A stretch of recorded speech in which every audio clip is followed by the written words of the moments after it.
मेरे देश के लोगों में प्यार बहुत है, लेकिन तब भी कभी कभी आपस में लड़ जाते हैं। वो कहते हैं ना, जहाँ दो बर्तन होते हैं वहाँ उनके खड़कने की आवाज़ तो आती ही है। मेरे देश को आज़ाद हुए 74 साल हो गए। मेरे देश ने इन 74 सालों में कई तरक्कियाँ की, लेकिन तब भी मेरे देश का नौजवान अपने संस्कारों को नहीं भूला।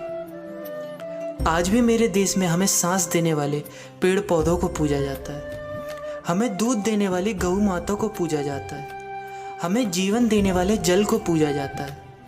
मेरे देश में लोग अन्न मुंह में लेने से पहले भगवान को याद करते हैं। ऐसे हैं मेरे देश के संस्कार। लेकिन तब भी कभी कभी मेरे देश के लोग कुछ वजहों से अपने देश को भूल जाते हैं। पता नहीं क्यों अपने देश और अपने घर के बीच फर्क करते हैं। जहां आप रहते हैं वो आपका घर है, लेकिन रहते तो आप इस देश में भी हैं।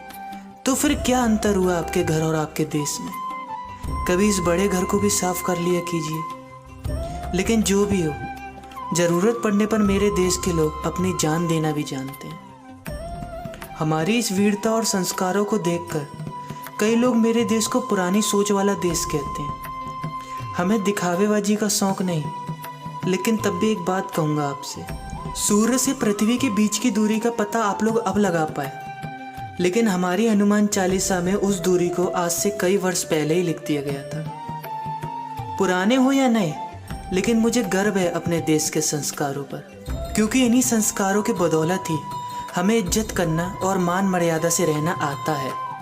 इसलिए आप लोग अपने देश और अपने घर के बीच फर्क मत किया करिए, क्योंकि यह छोटा सा देश भी आपका घर है।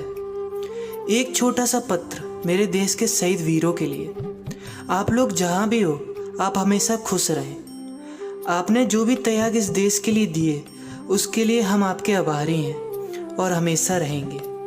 और आपका देश तरक्की कर रहा है। मेरे सभी देशवासियों को स्वतंत्र दिवस की हार्दिक शुभकामनाएं। बने रहिए इंस्पायर मी के साथ। जल्दी मिलते हैं।